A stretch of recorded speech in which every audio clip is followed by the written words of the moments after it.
Greetings, wrestling fans, and welcome to Fannin's Flashbacks, the podcast that nobody asked for, but I'm going to give it to you anyway.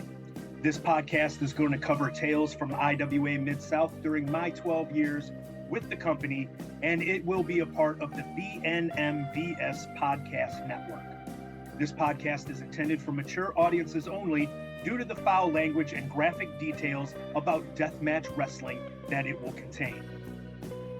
This will be your backstage pass to get a peek behind the curtain at what led to the downfall of the craziest independent wrestling promotion of the late 1990s, early 2000s. And without any further ado, Nick Manawa, hit the music. Greetings, wrestling fans, and welcome to this episode of Fannin's Flashbacks. It's the podcast that nobody asked for, but I decided to give it to you anyway. These are tales from IWA Mid South during my time there from 1997 to 2009, and I am joined today by a former four-time IWA Mid South World Heavyweight Champion, a former three-time IWA Mid South Light Heavyweight Champion, and probably the biggest babyface in IWA from about 98 to 2000, Suicide Kid. How you doing today, kid? I'm wonderful, bud. How are you, Jim? I'm doing great. It's been so much fun getting to catch up with everybody that I hadn't talked to in forever, and getting to do these podcasts and trying to get everybody to be able to tell their story. And, you know, we'll get into it more later, but I've got you and Chip Fairway as the two guys that were screwed the most by timing. But we'll get into that in a little bit once we get rolling on this stuff. But you know, I always start off these podcasts by just finding out how the guest became a wrestling fan. So what got young Jake into liking wrestling, or was it something you got into later? Oh no. I mean, I was probably 10, and my pops, who was my mom's, they were never married, but he was my stepdad, loved old NWA wrestling and World Championship Wrestling. And I think the first match I ever saw, for whatever reason it sticks out in my brain, was the Sheep Herders versus the Fantastics. Or somewhere along that line. So that might have been Bill Watts's UWF. It might have been, which was, you know, a part of the NWA at the time. But yeah, I remember seeing those shows on syndicated UWF, and I think they even did like a barbed wire cage on TV. They showed highlights of a barbed wire cage match between the Fantastics and the Sheep Herders, like 86, 87, maybe somewhere around there. That's about the right time frame. And I mean, I was just hooked, you know, with guys like, I was more of a NWA WCW guy than a WWF guy. It's still WWF to me, but I loved watching Sting. And then, like, when they brought in Liger and Pillman and the athleticism and Scorpio, you know, I was still a kid, you know. And then especially when I was probably 16, 17, 18, 16 or 17, with I started being able to see ECW on TV, and I saw guys like Sabu and Guerrero and Mysterio and Juventud and Psychosis and all these guys, and I'm like, them guys aren't that big. But I've been a mark. Anybody who's a worker is a mark. I don't care what you are. If you're not a mark, you don't belong in the business. I fell in love with the business when I was young. I loved everything about it. When the smaller guys started popping up is when I really, I guess, had the thought that I could possibly do it one day. And truth be told, 17 years old, I went to my very first IWA show, and I saw Tarek and Kickboxer wrestle. And I was like, holy shit, I'm as big as them guys. I wasn't filled out because I was a teenager. And probably a month into my 18th birthday, I was in OVW. That's where I was trained. I was trained by Danny Davis to start. And it was funny because all my friends were like, you'll wrestle at IWA one day. I was like, there ain't no damn way in hell I will set foot in there. And I think by the time I was 19, I was wrestling in OVW and IWA at the same time. So you were one of the few that were able to pull that off then.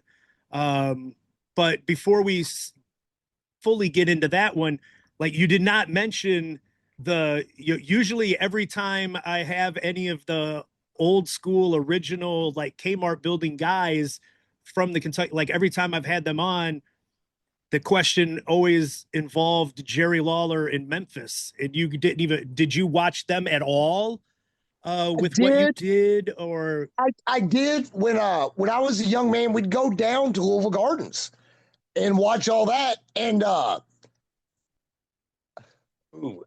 do I go about this the right way? just speak your mind. I'm not trying to go get in trouble, but I, as a 17-year-old masonry apprentice, two of the guys that I worked with had a sister who they had to go pick up from a motel in Jeffersonville, Indiana. And that young sister frequented Louisville Garden shows. Wow, that connected. Wow. So that just always kind of rubbed me away. I mean, I don't know what happened. I've just heard rumors. We all have. Well, I know Ian wore the mug shot on a t-shirt. He did. I did not realize you were that connected to the alleged, we'll say alleged, so we can. I don't know connection what you're talking about. I'm just saying two twin brothers that I worked with had a younger sister that frequented Louisville Gardens who got picked up from a motel at 2 a.m. one night in Jeffersonville, Indiana. And I was probably either 17 or had just started wrestling school, but I was smart enough, considering Danny was there. I kept my mouth shut on that whole situation. I didn't want to. I mean, I don't know nothing about a situation, but if there was a situation, if there allegedly was one, you know. And you got to remember, I was already working matches before I knew what a baby face or a heel was. That's how strong kayfabe was when I got into the business. So right.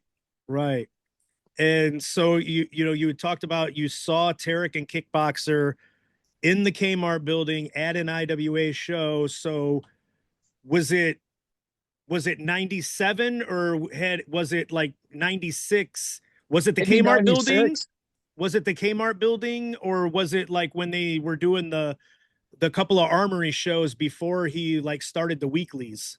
It had to have been in the Kmart building, because I think I made it to like the 3rd or 4th show at the Kmart building. Okay, so that would have. I was only 17. I was not 18 yet. I know for a fact I wasn't. And I was like, it just blew my mind that there were guys. That's what sealed my fate in becoming a pro wrestler. I'll toot their horn. God love it. It's their fault. But when I saw them wrestle at that Kmart building, I think I signed up at OVW a week later. And that's what started. And then come to find out, both them guys are very close to me and are good friends of mine to this day. So God love them or I hate them for dragging me into this crazy business. Right. It's their fault, one way or another. Yeah. And so, you said you watched them and you're the same size. So then that inspired you to reach out and go to the OVW school. Did you like look into whether Ian had a school and like, I will never forget. I saw them work. It might have been a Tuesday night. I think they were running, or no, it might have been Thursday. I can't remember. But like that weekend, there was a special on like the local news channel about OVW wrestling school. And I'm a pretty spontaneous person. And I think I called that Monday. And next thing I knew, I'd already signed a contract, gave Danny $500 cash for I think it was $2,000 I had to pay. And trust me, you pay it. And next thing you know, I was getting my head caved in by Dinsmore and Jason Lee and Trailer Park Trash and Sean Venom and all them guys, and developed a good relationship with Flash Flanagan. Me and him worked really well together. And I think it's funny, when Ian started running TV, OVW and IWA had TV on the same night, and on both their shows, the American Ninja wrestled Flash Flanagan on one and the Suicide Kid wrestled Flash Flanagan on the other. And I've got the Suicide Kid Flash Flanagan one down. I don't have.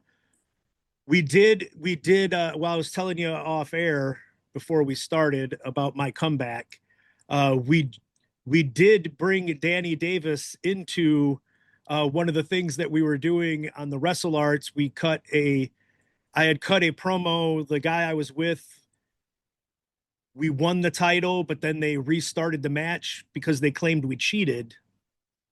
And so then afterwards, I was cutting a promo where I was telling my best friend that I had broke into IWA with, Ben Rich, way back when, like, he's playing the consigliere for the family.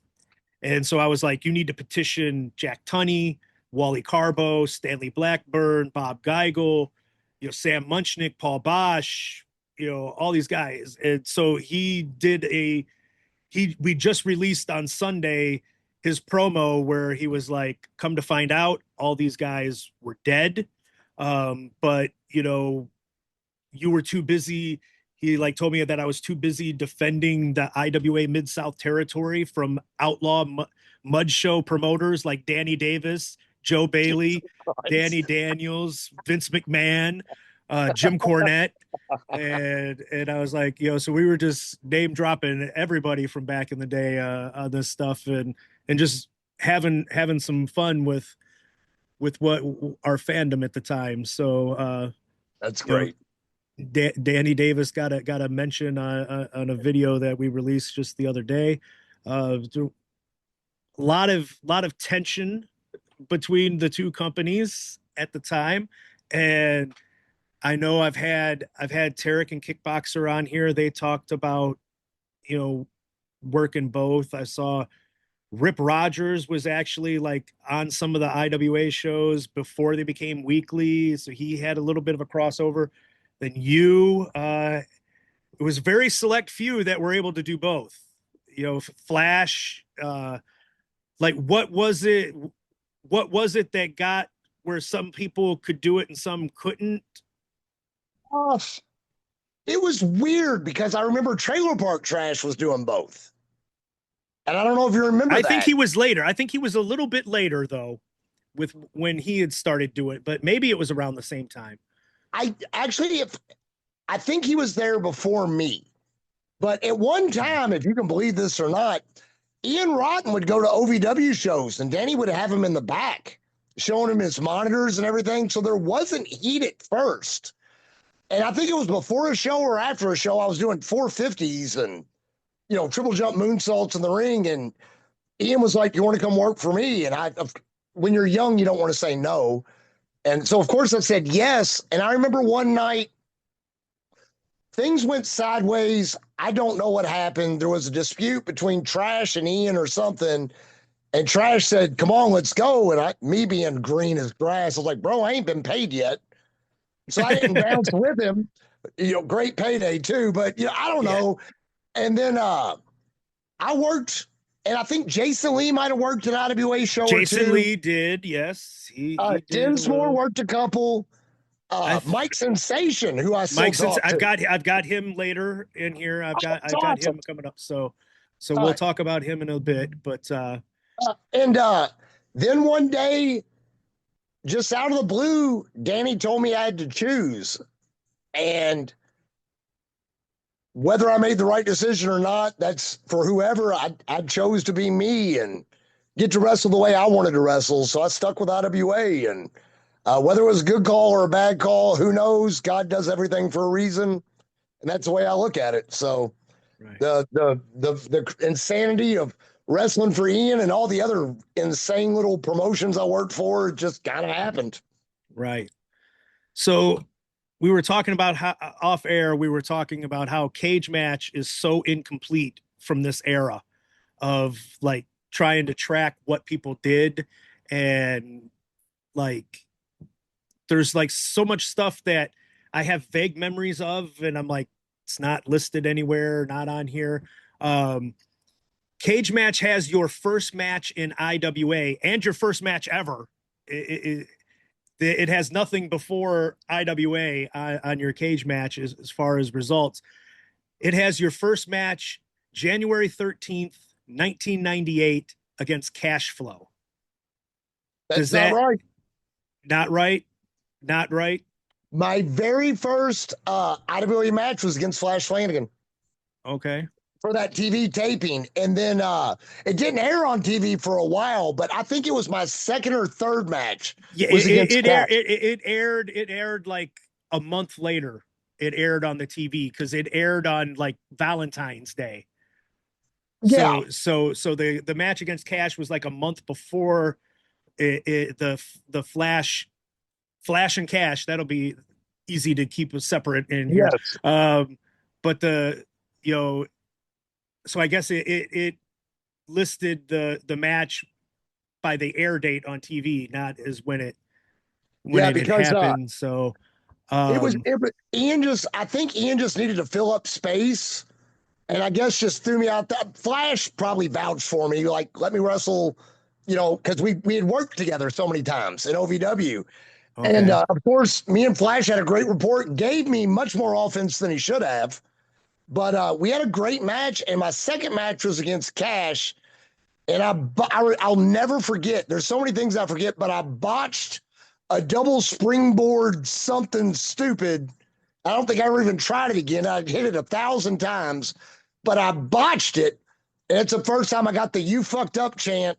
And Cash Flow was the first chair shot I ever took in my life. And I was not pleased with that in no way, shape, form. And then I'm going to give him a revenge shot. I didn't know. I swung it. I was like, well, that sucked. I guess you just swing them as hard as you can. And so from there on out, I just started, which was, if you saw me pick up a chair, I was probably mad at somebody. So, but it said that you had beat Cash, and like, so. I had some questions on that, because back then Ian was always, unless you were like an established name, when you came in and started IWA, you would lose. Cash Flow lost forever when he started. It took a long time for Cash Flow to like get his first win. And then you come in and you beat Cash right off the bat. You beat Kickboxer 2 weeks in a row right off the bat. Then you like beat Tarek right off the bat. And then it shows the match where you lose the Flash. Like after that, so you would like you started off hot with all these wins, and then on TV it shows the loss from come to find out a month earlier. But I didn't really know how the business worked. Like even in OVW, Danny put me over all the time till I started working for Ian. I now understand why he did that, but back then I was like, oh, he hates me now for some reason. I didn't know. But no, Ian really did kind of put a rocket ship up my ass and shoot me to the moon. But I never said no to anything. I did anything I was asked. I'd give him shit about getting color, but I'd always do it. And I mean, I guess I took a good beating. I wasn't scared to get beat up by anybody. So I don't know. I hear a lot of people talk bad about Ian.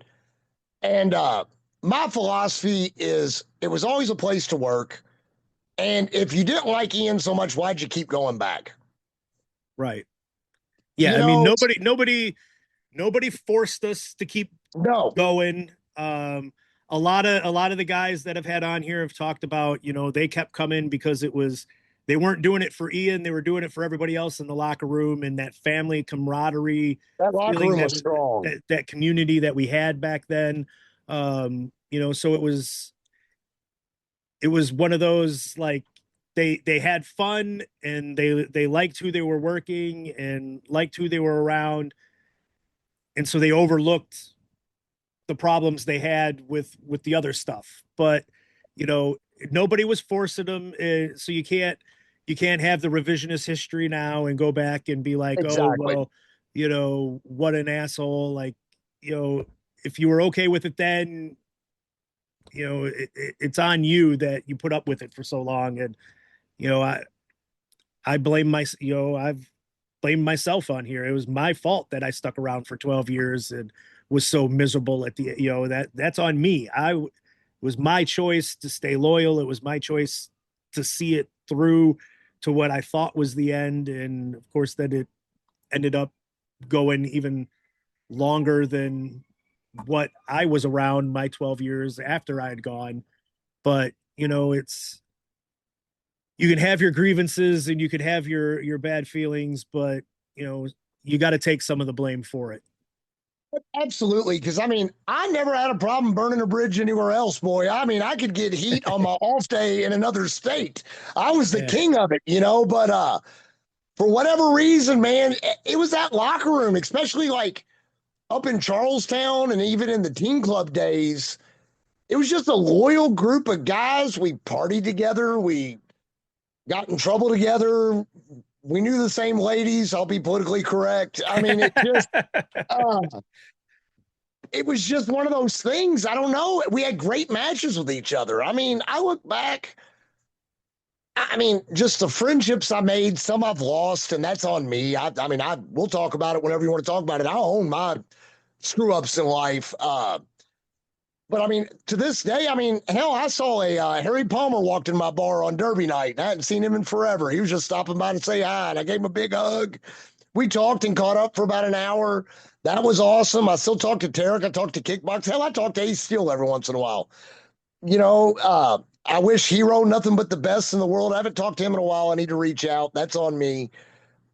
Bull, I still talk to Bull all the time. Bull was like everybody's, I guess, uncle or big brother in that locker room. So God love that man and his retirement, living it up in Florida. I'm so happy he gets to do that in his life. Right.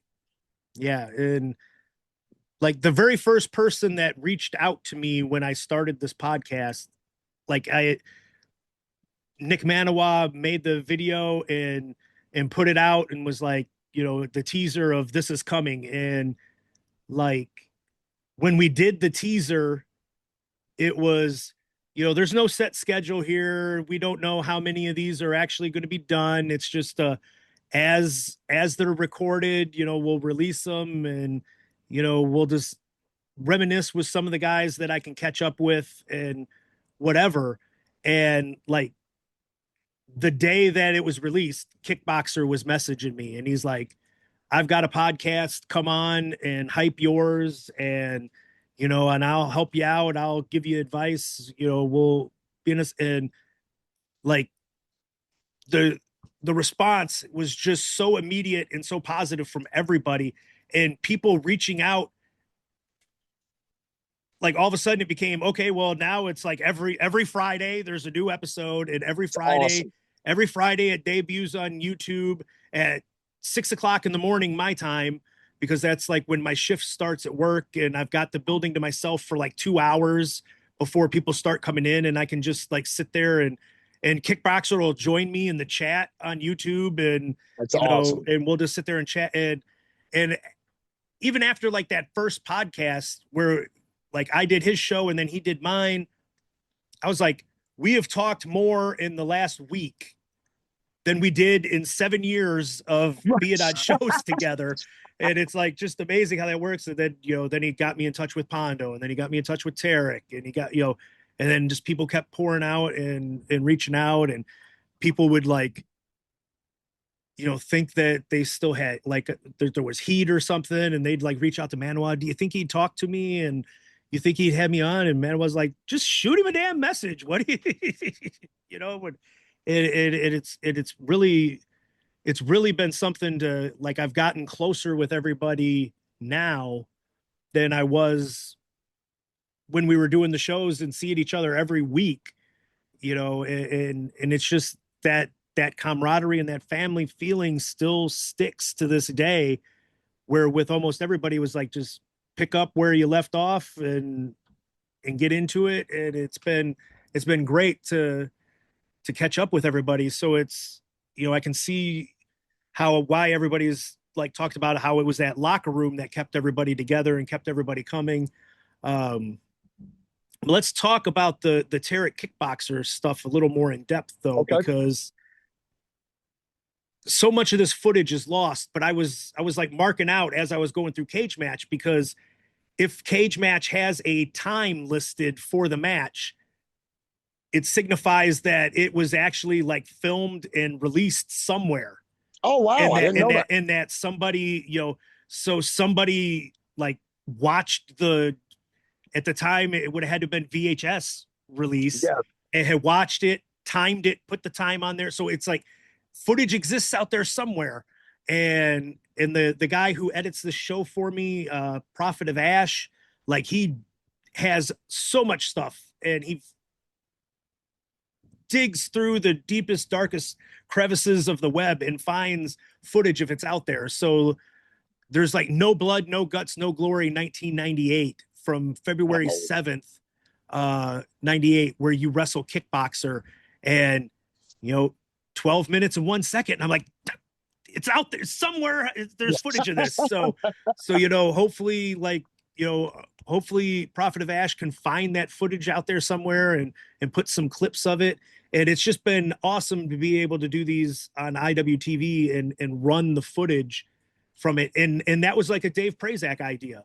I had seen Prazak at a Game Changer wrestling show when they came to Chicago, and I went to hang out with Nate Webb, and like Dave's like, have you reached out to IWTV and seen if they'll put this on there? And I was like, no, never even crossed my mind. He's like, do it. And he's like, it would be so great. You have the podcast and you're talking about the matches, and then you can actually show footage of it because it's on IWTV and you use the stuff they've got. And I was like, wow, okay. So, so hopefully we can dig up some of this stuff and that would be find it. amazing. I'd love to see some of that stuff. I would kill to see old young me just flying all over the place and doing full shit. Head of hair, no gray in his beard. I mean, that'd be awesome. Yeah. And so like there's that one, and there's the Eddie Gilbert Memorial where it's a 3-way elimination between you, Tarek, and Kickboxer, and like that one was like 20 minutes long. And I know that I went to a table. I know the Eddie Gilbert Memorial was definitely released out there. So hopefully that footage exists out there. Wow. But you had all these matches against Tarek and Kickboxer, and then you go into a best of 7 series against them. And we had talked a little bit about it. We can't remember for sure the outcome of this. Cage Match only has 3 matches listed. They have the first match, the second match, and the fourth match. So at the end, it's listed as you have the lead 2-1-1. I remember what I vaguely remember at one point we were doing that. And I think for some reason I looked at Ian and I was like, does that mean I'm the light heavyweight champion now? And I think he said yes. And then I immediately lost to the Kickboxer that night or something crazy like that. Or Kickboxer. Well, we're gonna get into some of this because you had 4 heavyweight titles and 3 light heavyweight titles. And the total combined days of your 4 heavyweight title reigns combined 34 days. Yes. So yes. Your longest reign was 14 days. But we'll get to that later. And the light heavyweight title was like that, except I think one of them you had for one of them is listed in Wikipedia's title history. Your title reign lasted anywhere from 1 day to 280 days because the date that you lost it to Jay Prodigy was unknown when it got put in. So it was like somewhere between one, like you had it because it was when we were in between buildings and had gotten kicked out of the state of Kentucky and couldn't find places to run. And so like at some point there was a spot show somewhere that Jay Prodigy, I think at the time he was still going by BDL, had ended up with and so unknown how long one of them was, but it was like every time you had a title, the next day or the next week you were losing the thing. But my first title, I pinned Ian, and I was like, holy shit! The next show I lost to Chip Fairway. Yes, I've got that. I beat Chip Fairway. I've got that coming up. It looks like you were doing the best of 7 series. Match 4, from what I can gather from results that are obtainable. Match 4 was on March the 12th. 2 weeks after that, on March the 26th, you wrestle it's a 3-way between you again, but it's not part of the best of 7. So that would lead one to believe that the best of 7 was over. At that God point. only knows. But if I remember right, Tarek Tarek won it was the vacant light heavyweight title in that match on March the 26th. Tarek wins, so he becomes the champion. The title had been vacated by Twiggy Ramirez, who had won it back in November of 97 and then never came back. So the same night that you wrestled for the light heavyweight title and Tarek wins it, you had wrestled GQ Masters that night as well. And I'm like, I don't know why you would have pulled double duty that night. But the next week, Tarek is stripped of the title. So you and Kickboxer win the title, or wrestle for the title. You win. And the very next night, you lose it back to Tarek. And I'm like, so why the fuck was Tarek stripped of the title if he's going to win it back the very next night? I'm like, why? None of this makes any sense to me as I'm going through this. And I wrote down, is this a belated April Fool's joke? Because it was, you win it. He's stripped of the title on April 2nd. You win it. And then he wins it back on April 3rd. I can't do you have any memory of what happened there as to why he would have been there? I think there was, I remember different times because how it is when the boys have shoot jobs, for some reason I remember something about welder's flash and he couldn't work, or I can't remember. You'd have to ask Tarek. I mean, that was long ago. And when Tarek's so many of the guys, they're like, I can't remember. And it was almost, to me, it was my memory was I thought he had taken a book, he might have worked, maybe he worked OVW and pissed Ian off or something. Ian off. That's probably it.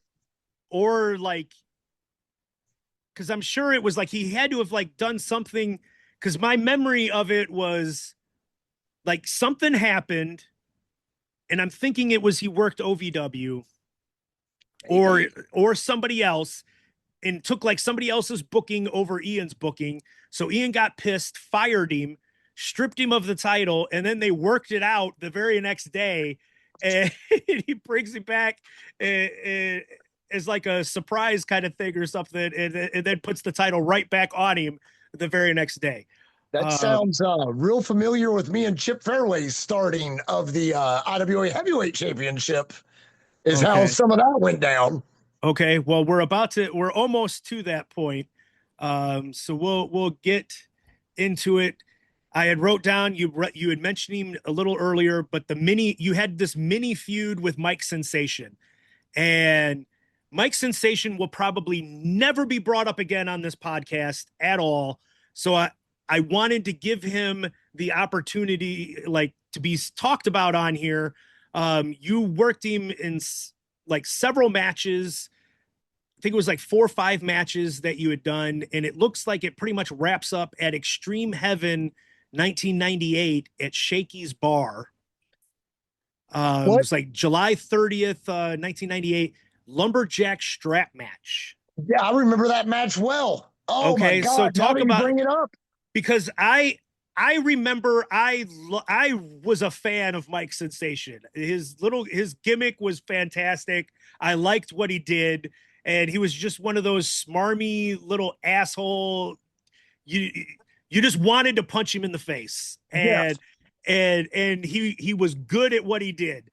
Absolutely. So talk up Mike Sensation here for the listeners, and what you remember of the lumberjack strap match. We went to wrestling school together in OVW.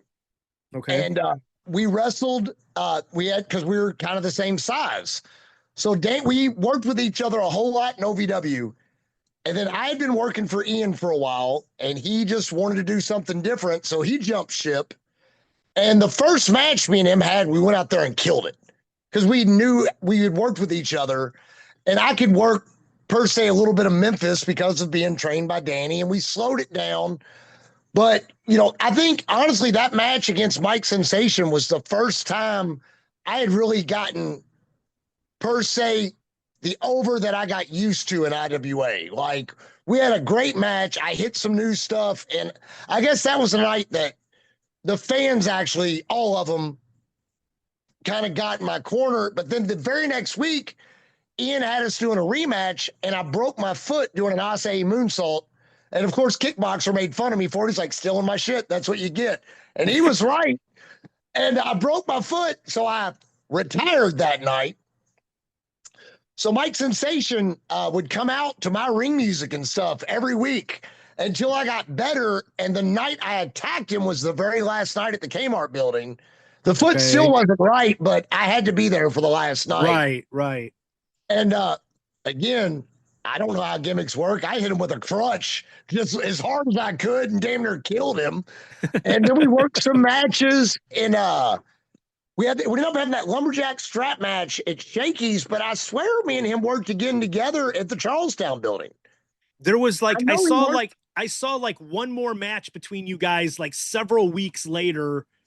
And it was only like 5 minutes long. So I was like, it had to like the blow off of the feud had to have been the lumberjack strap, and then you just randomly like faced each other again. I remember from that match, again, being still just a mark. Me and him had this giant spot worked out. And we start doing the spot, and I hit the ropes, and Kickboxer drills me with a belt.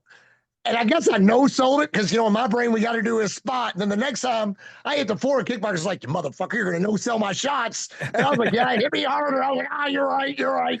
So the next time I got whipped to the ropes, Kickboxer I know it was KB. And I sold the shit out of it. I heard it might have been Bull or something. Like, he sold that one. And I was like, yeah, y'all win. Y'all win. That's on me. Exactly. I no-sold the shit out of it. I hit the ropes, pow, and just kept going. And I was like, and then I got thrown to the floor, and it was KB's like, you're going to no-sell my shots? I'm like, not again, sir. You're right. I don't even know if I remember that. I was like, you're right. I didn't get mad about it. I'm like, you're absolutely right. Yeah. Yeah, those lumberjack strap matches are something, and Ian just loved those. And then he would always do the raffle to get fans to buy money. So one of the fans could end up being one of the lumberjacks with the belt. And that's just when I was wrestling for Joe Bailey, he would do all the marks would be the lumberjacks with straps. And thank God I was a babyface, brother. There's no way I would have done that match. Who was it? Somebody for Joe Bailey hit the floor, and I was like, run.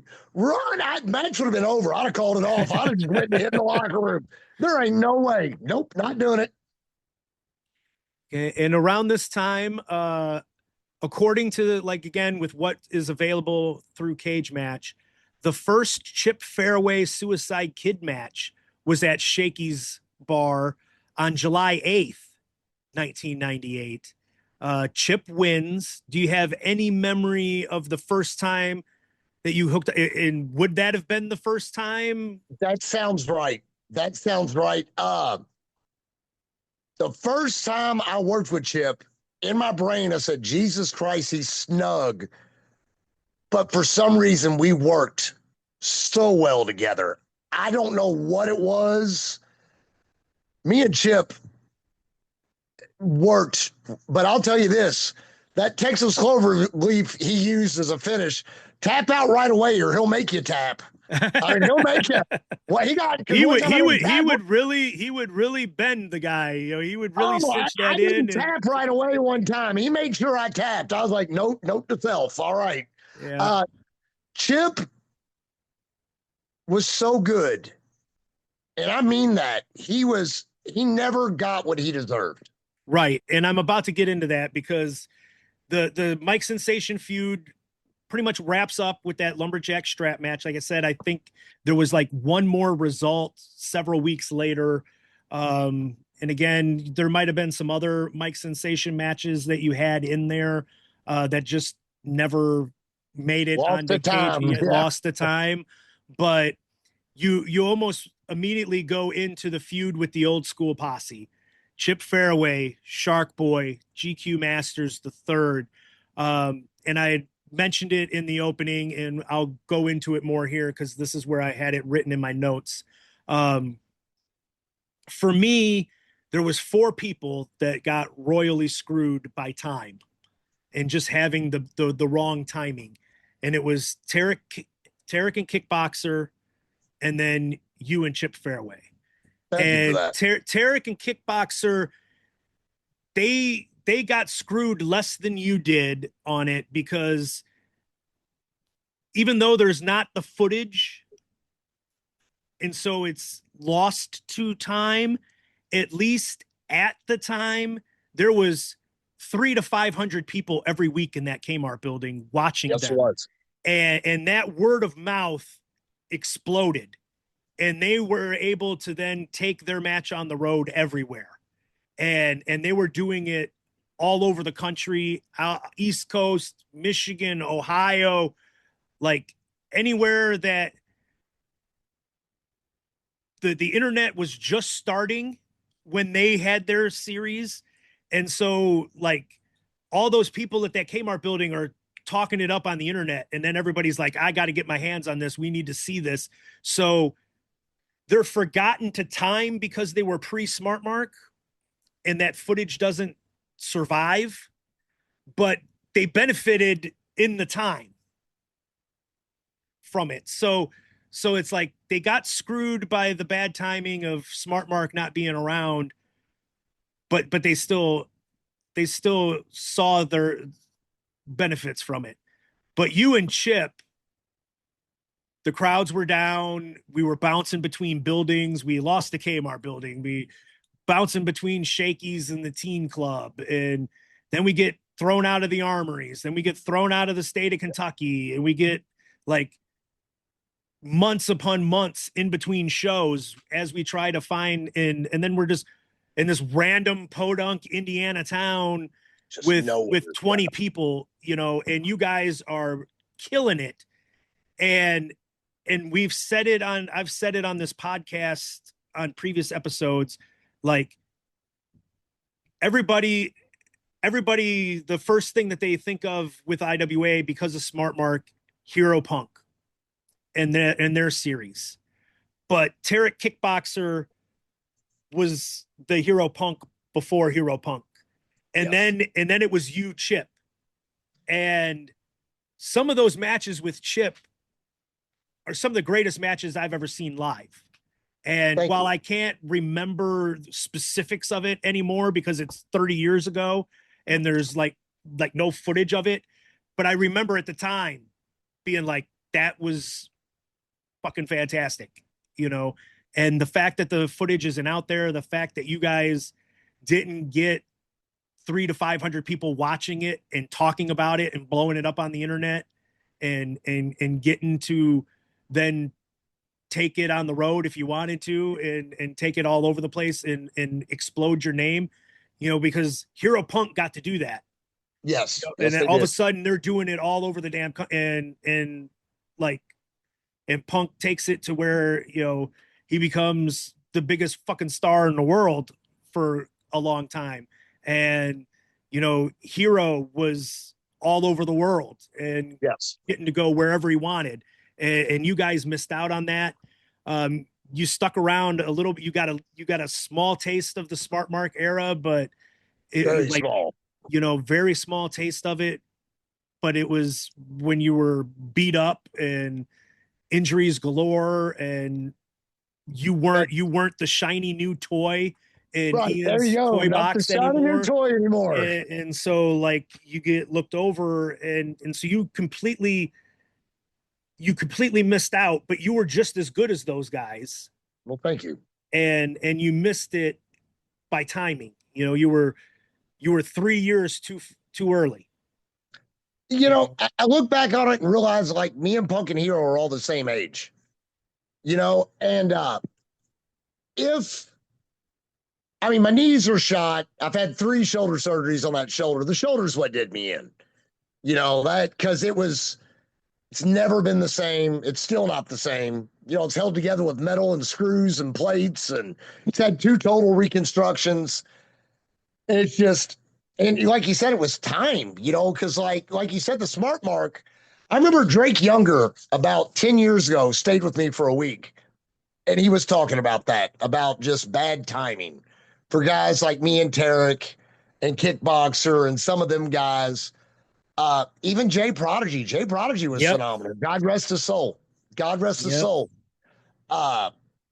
there were so many guys back then that, like you said, just missed out, never got that chance. Me and Chip actually got to take it one time. We wrestled for Les Thatcher in HWA, but Les gave us like 7 minutes. Right. And I was like, really? All right, I'll wrestle Shark Boy again. I'll wrestle Tarek again. But I was like, because I think even Chip said, let us go out there. I don't think he realized, because God would Chip outweigh me by 90 pounds. And the thing was, Chip was like, Chip did the body transformation that Cash Flow did before Cash Flow. Yes. Because Chip was like your size at first, and then just became this brick shit house. And Cash Flow, when you wrestled Cash Flow in that your second match, but the first one on Cage Match, Cash was like 220. Yeah, he wasn't that much bigger, and flying and flipping and flying everywhere. He was like doing that stuff, and then he became like the big hulking bruiser that he is now. And like Chip Fairway did that before Cash did. And so like just looking, but it was a chemistry that worked in mesh. He could catch me for any stupid thing I did, and I wasn't scared to get beat up. I didn't complain about him working. We worked snug. It was like working with Hero, and I didn't want to, but it just, you got to go with what's happening. It's like, at least, and I realized early on in my career, somebody my size, I couldn't be Stone Cold Steve Austin. I had to go out there and smile and kiss babies. I wanted to be Ricky Morton. Even Danny Davis told me, he said, once I started working, he goes, I'm going to take that mask off of you. I ended up doing it myself, but he's like, watch Ricky Morton tapes. And that's who I based, I could sell. I was good at selling, I guess. Hell, I made the rats cry, but. Yes, I'm about to get into that one. Of course you are. Everybody talks about that. But no, with Chip worked snug, and I didn't like it, but I wasn't scared of it. And we just worked a physical, realistic. He also would slow me down a little bit when I get too excited. And I've got to give him all the credit in the world for that, of just reeling me in. And I think, because Tarek and Kickboxer taught me so much. There's so many guys that taught me so much. But working with Chip taught me how to work the right way with someone bigger than me. Does that make any sense? Yes. It taught me how to be a real baby face and fight from the bottom. Right. And to make people it's when it all kind of made sense for what being a baby face was supposed to be. Was that series of stuff with Ian and with Chip. Yep. And so we're about to get into that because, like you said, it started with Chip, and Chip would put the beating on you. And, I meant it when I said it earlier. You were the baby face. 98 to 2000, you were the Ricky Morton. Ian always prided himself as being the Dusty, but you were Ricky Morton if Ricky was singles the whole time, and between you and Corporal, and I have no idea to this day, I have no idea how Corporal was so over with the ladies and how they would just be putty in his hands. All he would have to do is look at him with a "Hey, sweetie," and they would just be putty. I don't know how the hell he did it. Dude, I lived with him. No idea how the hell he did it. It was insane. That man pulled more ladies, and I wanted to take notes. Maybe some of it rubbed off. I don't know. I've dated out of my league my entire life, so who knows? I don't know, but they all loved the ladies were all over the both of you, and like I said, Corporal, I couldn't understand it, but I couldn't go to there was not a show that I went to where, especially out of town, like Real Deal and Carmine's, like up in Milwaukee, like there'd be 2-3, you'd have to like drive, like I'll save the stories. One day I will get Corporal on here and let him and tell the stories with him. But the amount of the amount of women that I walk in on him with, or like would try to like, I'd have to bulldoze open a bathroom door, and like as I'm doing it, I hear a war whoop, and then I look and there's like a lady that had a door hit her in the backside and caused some chomp downs while performing some acts on Corporal, and it was like it never failed, and all he would have to do is just say, "Hey, sweetie." And he did that to my grandmother one night, and I threw him out of my house in Morris. I was like, "Get the fuck out of my house! You are not, hey, sweetie, my grandmother. Get the fuck out right now!"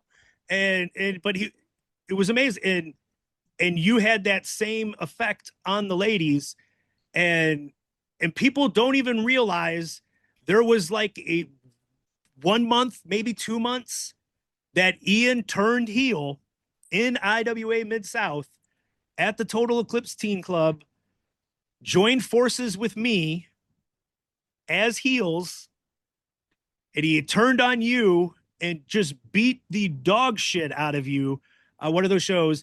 And the ladies legit were bawling their eyes out and crying. And so he named the show The Night the Rats Cried. He saved me that he was turning heel that night. I was in my street clothes. I think I had wrestled Shark Boy that night. And he was like, I was smoking a cigarette or probably drinking a beer or something I wasn't supposed to do. And he's like, make a blade. I'm like, excuse me? And he's like, I'm turning a heel and you're going to come to the ring and it's going to be bad. And it's going to be bad. Something nefarious. And I run out there. I remember it well. I run out there like, Ian, what are you doing? And then proceeded. You were involved. Yeah. Y'all beat. And then I think somebody held me out and I took a vicious chair shot and did this deal. And I thought them ladies were going to riot. Oh, and attack you all. it was it was crazy.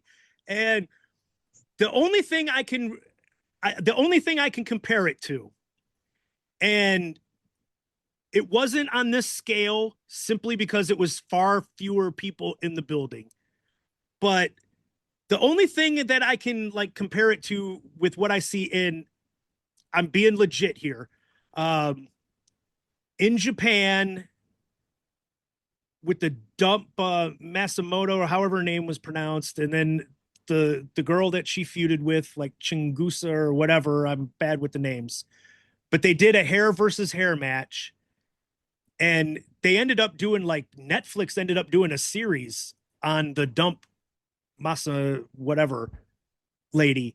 And so there's like a series on Netflix with like actors portraying like what had happened. And so like this part is in the Netflix show, and there's a guy on Twitter, like Elliot Wrestling, that like, it's like his favorite stuff that ever happened in wrestling. And so he like posted it, and that was when I first saw it.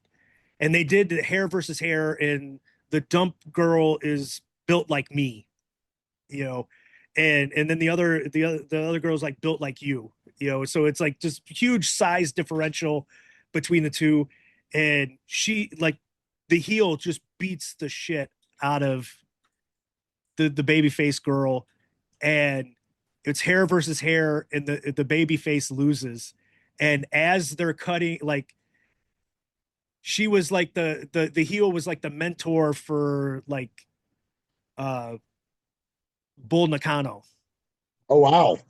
Okay, so she was like, Bull Nakano was like her young girl, or whatever they would, young boy, whatever they say, whatever they would say for it over there. And so they're like cutting her hair in this match at the end, and they show the crowd, and the girls are just bawling their eyes out and in tears and losing their mind that, the babyface is getting her hair shaved. And then like her tag team partner is bawling in the ring as the heels are like holding her, making her watch. And it was just this phenomenal scene, right? But that was what it was like. If there had been that many people in the teen club, that's what would have been happening, because they lost their minds that night. And I couldn't believe watching it, and they're just crying and screaming, and yeah, they wanted to kill me and Ian for doing There was, that to you. I remember, I can't remember which one of the ladies it was, but I just remember someone screaming, "He's not hardcore." They're just Yes. screaming it over and over. And I'm just in a puddle of blood. I actually did a good Yeah, I don't plate know if job. it was I don't know if it was Christy or if it was like Layla or it was like what, but it was one of their group. They're like, he's not hardcore. What are you So much did I know that I ended up wrestling in a couple King of the Death matches later, but whatever. doing? Right. But it was something. I could, it was just absolutely Hey, crazy. John And Calvin, John Calvin was talking about it one day. I was like, "You were a baby." And he was telling his lady, he's like, "You don't understand. He made my dad turn heel in his own wrestling promotion." And she's looking at me, and I'm like, Tori, will you come bartend for me at my bar?" So,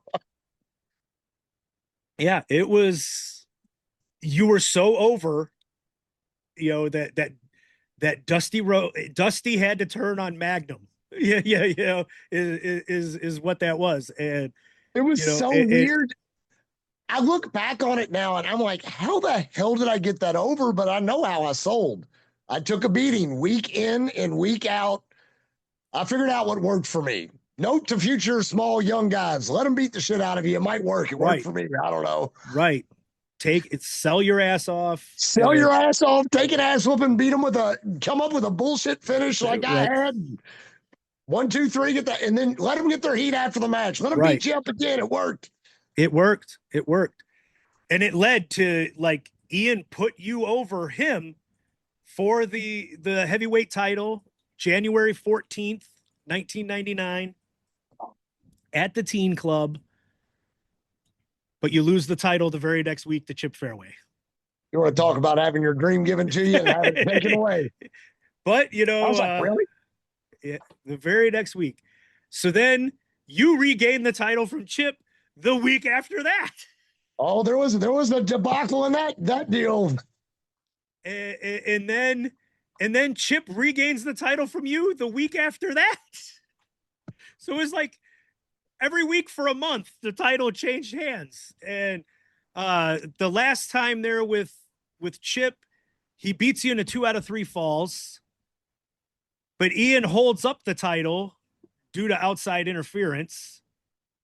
And then Chip wins it the next night back from you, the vacant title, in a ladder match in Charlestown, which is the match that I referenced earlier, where I was like, that was the best match. I don't remember specifics of the Charlestown ladder match, but I remember afterwards saying to Brent Blades, that was the best match I've ever seen in person. I remember that match well. We beat the piss out of each other and both took some stupid bumps. Some really dumb, because if I remember right, the belt was hanging from a basketball goal, if I remember right. I think so, because it was in Charlestown, but it was at the Civic Center. We didn't have the barn yet. Yeah, and I mean, we both took a tip the ladder spot over on the floor, and I got tangled up in it. I remember laying there going, how did it not break my legs? But I remember Brent Blades told me one time that was his favorite match. And I think that might have been the match where I decided I was going to start chopping Chip just to be a smart ass. And that's probably why it was so good. To How did that work out for you? Out of me. Oh, I did it to Rip Rogers one time. Like, been wrestling for like 3 weeks. And I was like, I remember I chopped him and he was like, what are you doing? I'm like, you're going to hit me anyways, which proceeded to result in me getting beat to smithereens. But matter of principle, I guess. That's how my young, dumb brain worked back then. So who knows? Okay, so Chip was so good. Chip was so good. Do Er- you remember about him getting in that wreck and that's why he quit wrestling? well, didn't he die in a wreck? No, he died in his bed. Okay, But okay, if I remember right. Okay, yeah, so yeah, he had the bad wreck that ended his career. Yep. Yeah, that was. He was so good. So good. But you had mentioned, you had hinted earlier that there was some backstage drama in all those title changes between you and Chip in a row where you flipped it back and forth. So what was it that was going on? It was Les Thatcher told him that he didn't want him wrestling for Ian anymore. So Ian put the strap. This is if I remember right, Shark Boy, wherever you are, or GQ, I could be wrong. But I think all three of them like pretty much all wrapped up their deal with Ian when Chip dropped it back to me. And then they had all kissed and made up by the next week, and then I gave it back to Chip. Yeah. It was something ridiculous like that. I was like, all right, whatever. So probably the same thing that happened with Tarek when he got stripped of the title and then won it back the very next day. I have become champions many times due to politics. I don't know if that's a good thing or a bad thing. Well, you know, at the end of the day, Wikipedia still has you as the champion, and it doesn't say due to political reasons. So, you know, it all counts the same. I was at one of Ian's shows. It was probably like 10 years ago, before the infamous I made an ass out of myself, the business and my friend's show. But I remember somebody had a replica copy of the old IWA title, and he was like, "You held this?" I'm like, "I did." And I was like, 4 times for a total of 2 months, I think. And I guess it was 34 days total. I didn't know. You can see I've got one behind me. I have a replica. Wow, that's amazing. I'd love to have one of those. Some dude on eBay made it for me. He was selling the light heavyweight IWA light heavyweight title, that's on the shelf above it, and that was the title that I took from Jimmy Jacobs. Like, me and Bull beat the piss out of Jimmy Jacobs, and I was the light heavyweight champion, just like you were. I was light heavyweight champion, even though I was at the time 70 pounds over the weight limit. But you know, possession's 9/10 of the law. I took the title from him. And so like Manawa saw the guy had it on eBay, and he sent the link to me, and he was like, you know, can you believe that somebody's like made a replica of that? It is selling it. And so I like reached out, and I was like, can you make me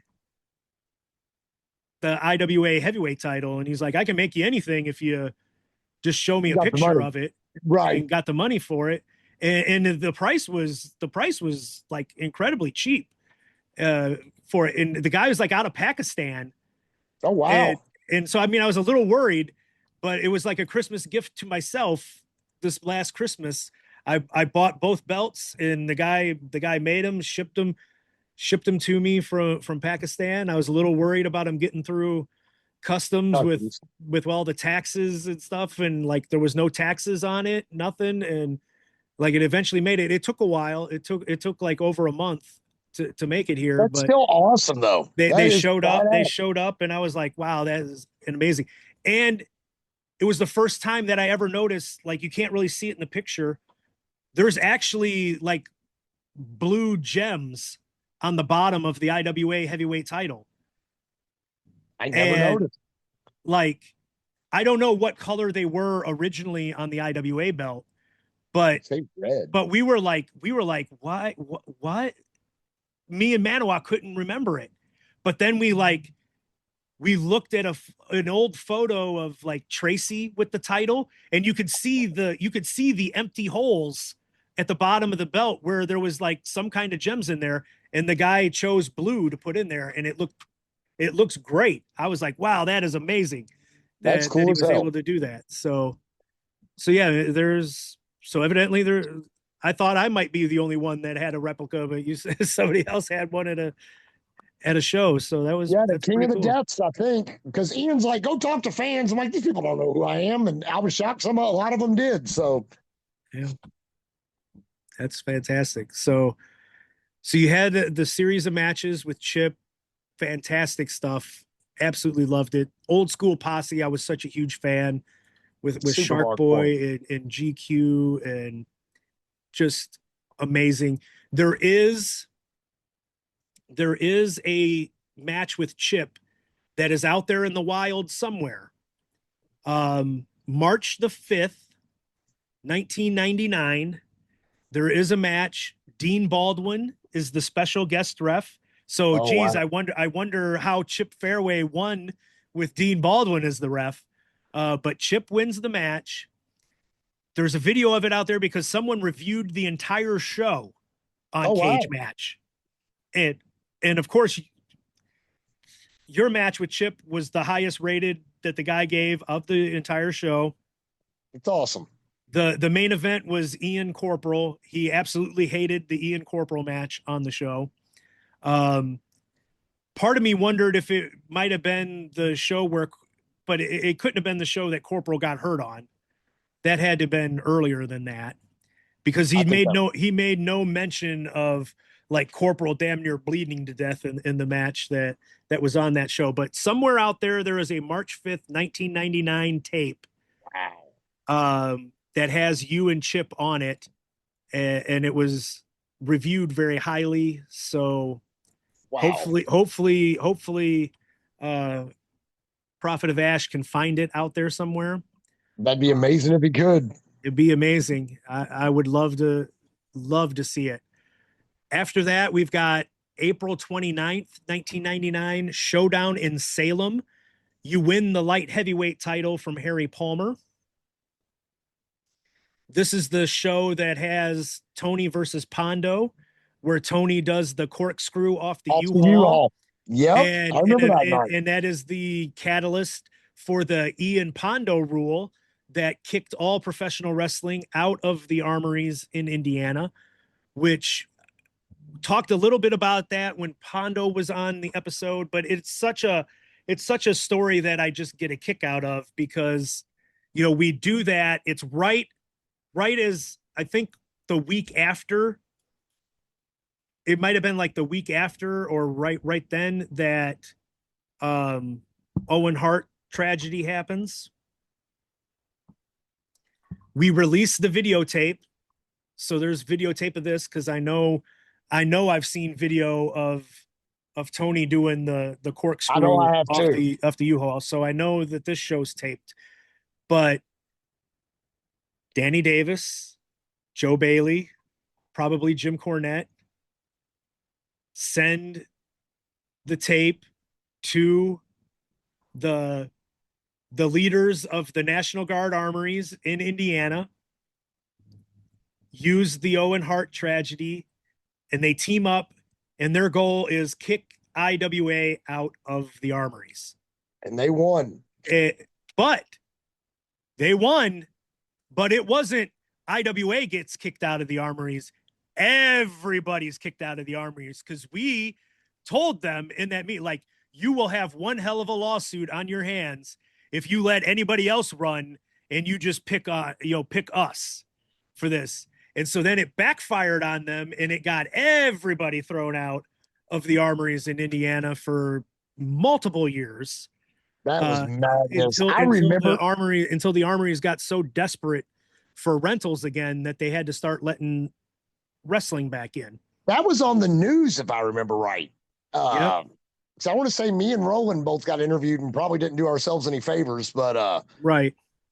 God rest his soul. But yeah, that was, man, I do remember that night.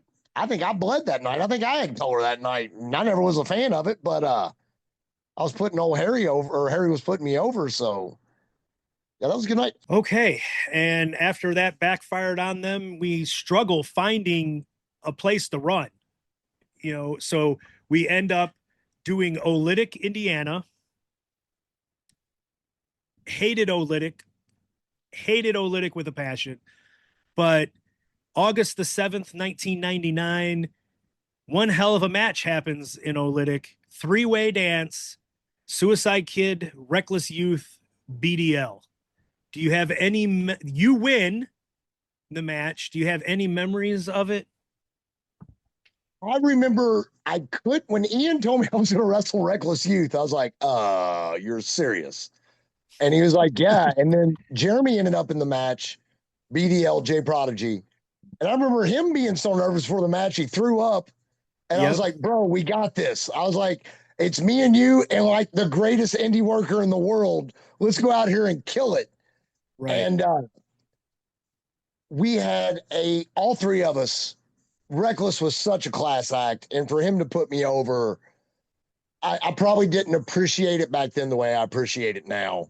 I'd love to talk to him. He pops up on my people you may know on Facebook every once in a while, and I don't even know if he'd remember me, but there's always a part of me that just wants to reach out to him and be like, dude, you put me over one time. I was a nobody, or I was somebody in Indiana, but thank you again. It went so well, that match. Like, it just went perfect. He was so good. He held it together. Me and Jeremy had wrestled each other so many times at that point. We knew we had our shit down because we had our own little spots and stuff. And Reckless was so cool to oblige us. And I remember giving him the suicide solution, which I still say I created that damn move. But he was just like, man, that really hurt. I was like, I don't know how, but I was like, all right, you're the first one to ever complain. But no, I wish there would have been more people there. Yeah. That was one of those I don't know if there's video of that out there anywhere or not. I know there is. Manawa just recently posted it on Facebook. Okay. It's the first time I'd ever seen the match. And I was like, I watched it. I was cleaning the bar before work, and I was like, holy shit, because Manawa tagged me in it. And I watched it, and I was like, holy shit, that was a good match. That was a really good match. Very, very good. Very, very, because you were involved that night. Who were you managing that night? I know you were there. Was probably Mitch and Roland, because one of those Olytic shows, it might have been this one. There was one I came out with my Gymomania yellow tank top and had a swim cap on, and had yellow rubber water boots on. Was that the night where Mitch decided he wasn't going to bump for Ian's headshot and took like 2 or 3 just nasty? I mean, filthy. Yeah, the chair shots, because he wanted to see if Ian could knock him out. Because he wanted to fight. He wanted to fight Butterbean. He wanted to fight Butterbean, and he's like, if I could take multiple Ian Rotten chair shots, then Butterbean can't knock me out. And I remember just hearing them. I was like, oh my God, because I took a couple from Ian. They're not pleasant. Yeah. They're not. Oh my God. I don't want to remember those. Just so nasty. I remember we were in West Point, Kentucky one night. Yes. And I'm on the floor, and I know I'm about ready to take a headshot, and I'm not thrilled about it. And I'm like, where is Ian? And he's at the whole other end of the ring. It just comes running, and I'm like, this is going to suck. And I was just like, God, I felt so bad for Corporal and Mitch. That was a Thanksgiving night show. At West Point. In a grade school, West Point Elementary School. Yeah. At house, if I remember right. Yeah, we had a good turnout that night. Yeah. And, he tried to kill me. He tried to kill. Oh, I don't want to remember those days. No. I think that was the night that I turned heel, because I clotheslined Rico at that Thanksgiving night show. Oh, Rico living in the Dominican Republic now. He is? Yes. Wow. Okay. Yeah. Because John Clark ran a show last year. And I said, let me see if I can get Rico to ring announce. And he was like, oh my God, that would be amazing. And I find I hunt Rico down. He's like, bro, I live in the Dominican Republic now. I was like, good for you. Good job, buddy. Damn. He's like, come visit. I'm like, I don't know if I can go to the Dominican Republic, but I'd love to. Yeah. Wow. I had no idea.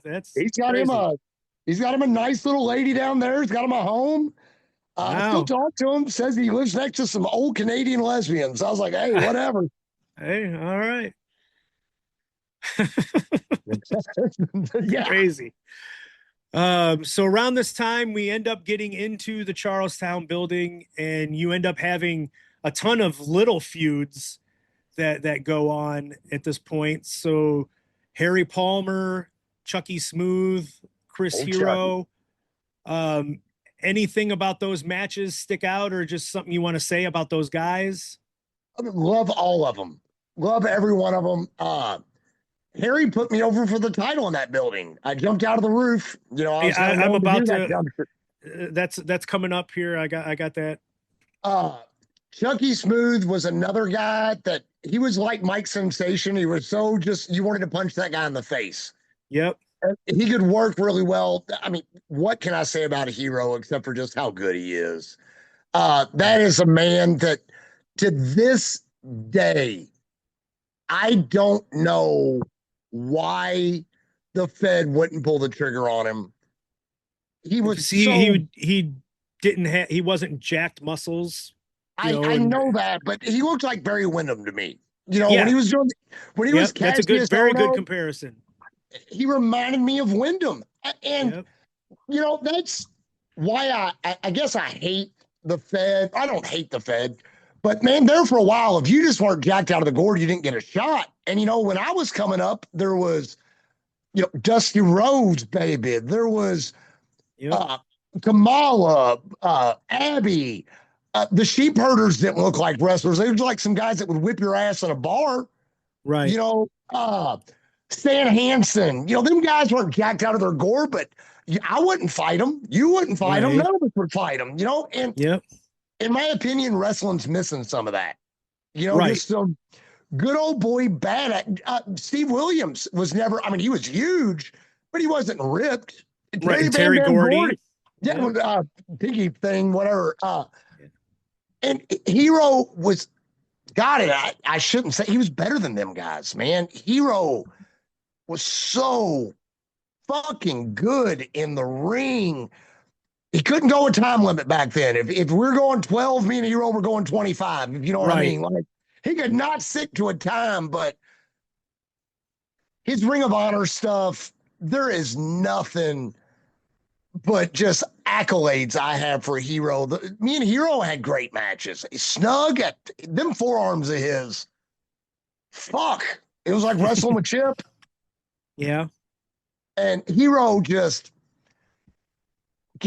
a lot of flowers. He got a lot of flowers, but he deserved more. Right. If that makes any sense. If that right. Makes I any mean, sense, he deserved every opportunity that Punk got, and maybe more. Maybe more. Punk was just really good on that stick. Yep. And Hero was so good, dude. Punk was great. I loved working with Punk. I loved working. Punk saved my life one night when I was a drunken lunatic. But he still deserved more than he ever got. Cabana, dude. Cabana's had his runs here and there. Cabana deserves so much more. I don't know. There was some BJ Whitmer. So many good guys came through that Charlestown building. I mean, God, some of the matches. And like I said, there were so many little mini feuds.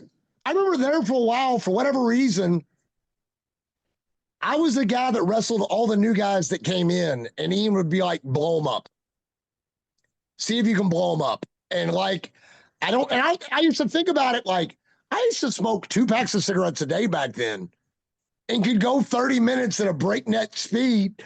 If I jog down to the corner now, besides my knees being so shot, I'm going to have a heart attack. Yeah.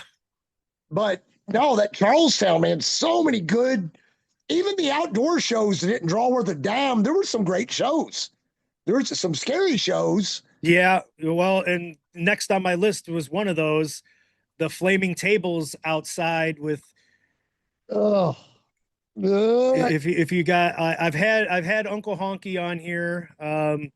Isaiah is going to be like episode 39. I think that's the number he picked. My little brother, by the way. I'd still see High all the time, dude.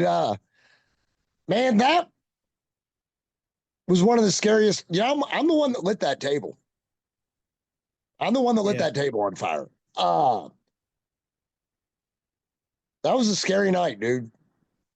That was very scary. And one of the things to, you know, you said there was some things to hate on Ian about, some things not to hate on Ian about. This is one to hate on Ian about because advertises a fucking flaming tables match with no lighter fluid, with no, and has, you know, doesn't bother to go get the damn materials for the fucking match. And then, you know, before the show starts, doors have already opened, you know, sends people like go get something to set the tables on fire. Oh, And, God.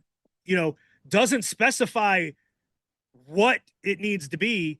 So, Yeah, Zippo lighter fluid. Oh. Come back with charcoal lighter fluid, hand it to him. He never says, this isn't the right shit. Go back and get, actual lighter fluid.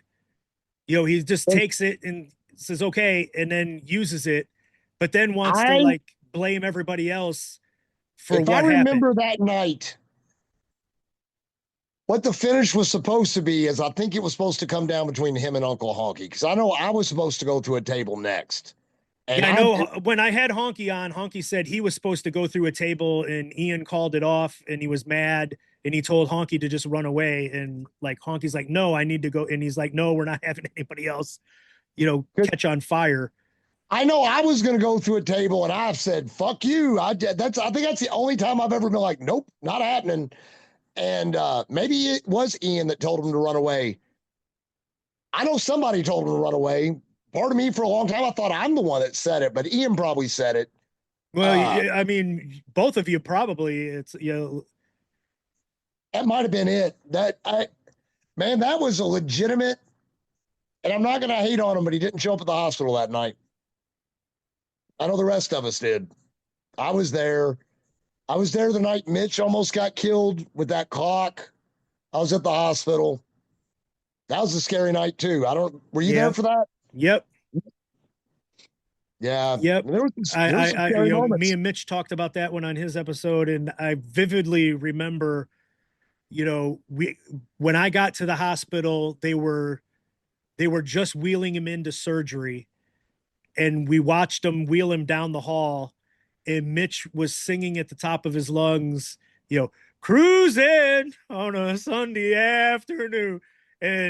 And like the doctors and the nurses were scared to death, worried to death about him. And they're like, is he normally like this? And we're like, yep, he is fine. He is going to be A-okay. That is Mitch to a T right there. I guess y'all beat me because I remember when I got there with Mitch, they were like hosing out the ambulance. Yes.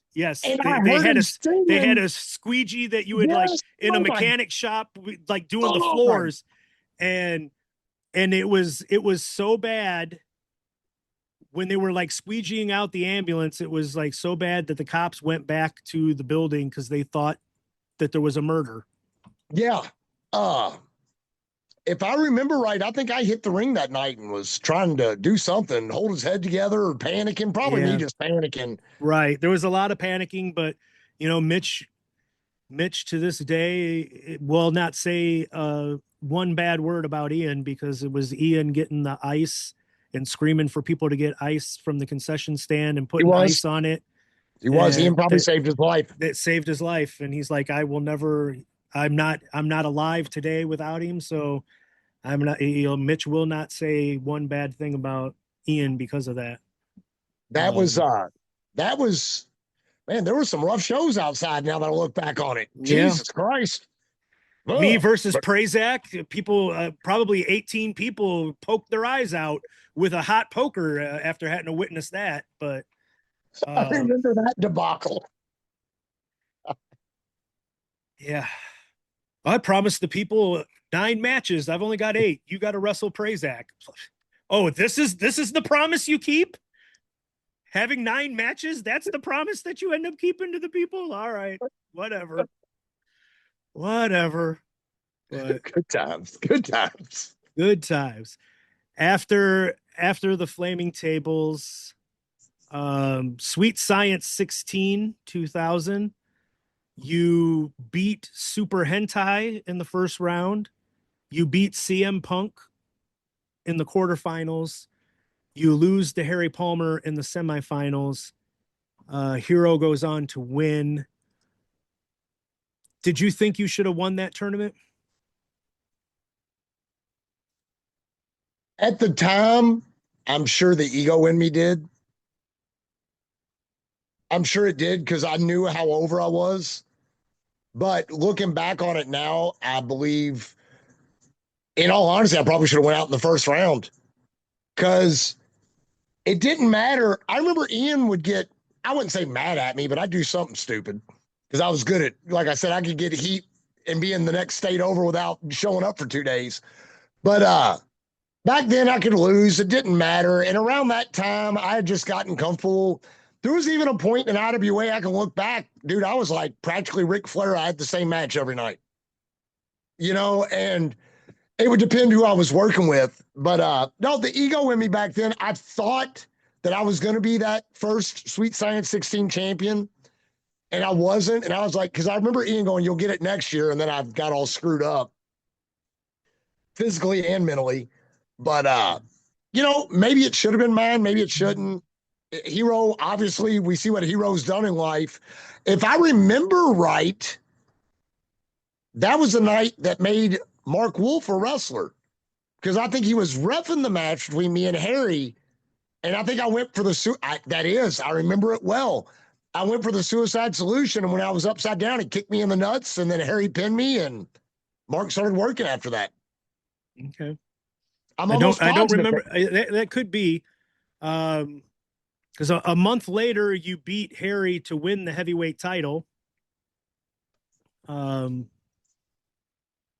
after that, you've got, you're feuding with 2001. The very first Simply the Best, you go to a 25-minute time limit draw with Jerry Lynn. Do you have memories of that? Amazing. If I remember right, I think that was his last match before joining the Fed. For some reason, I feel like that was his last match, like his last indie match. I remember Ian saying something about that. And I remember being so blown up by the end of that match. I was so gassed. I don't know if it was nerves. I'm sure it was nerves. Because he had wrestled Cabana. Jerry Lynn had wrestled Cabana like a month before, and I was determined to have a better match than Cabana. Just the ego in me, and I just remember being so blown up. I remember when whoever was like, 10 minutes gone, we started brawling on the floor because we had shot our load in the ring. But Lynn didn't have to do that for me.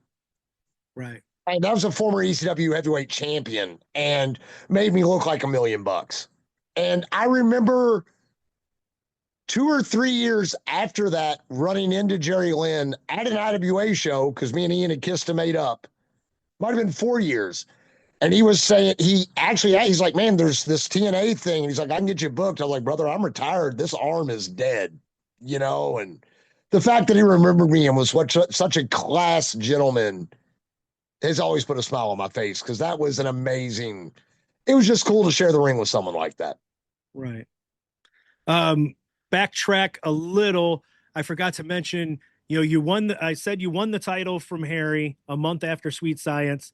I forgot to throw in the very next week you lost it to Todd Morton. Got to keep the theme going of, you're only champ for a week, kid. It was Todd. Yes. So, and again, I remember that match well. It was King of the Death matches. It was the second night. I was the champion at the time, and I showed up, and I had a couple girls show up I was trying to impress, and Ian was like, you're not booked. And I was like, well, shit, Ian, I got these chicks out in the crowd. He goes, all right, fine, you'll lose the belt to Todd. I was like, all right, whatever. So I went out and I brought it upon myself. That one, my 1 week title reign was my fault. So there you go. Thinking with your wrong brain, kid. Well, I had a reputation for a reason, But now we'll get back to the proper timeline here. You make it to the semifinals in the 2001 King of the Death matches. Do you have any memories of making it all the way to the semifinals? I remember at one point being like, how is this happening? Like, I don't know if Ian was fucking with me.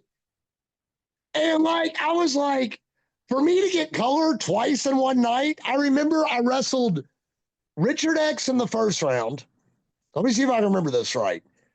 And that was fun. And then I wrestled Mark in the second round, God rest his soul. And then I wrestled Roland in the third, and God rest his soul. And me and Roland we did was it like salt and glass or something? Uh, Yeah, it was. We did tape glass, barbed wire, and salt, and my dumbass didn't wear a shirt, and that salt was eating me alive.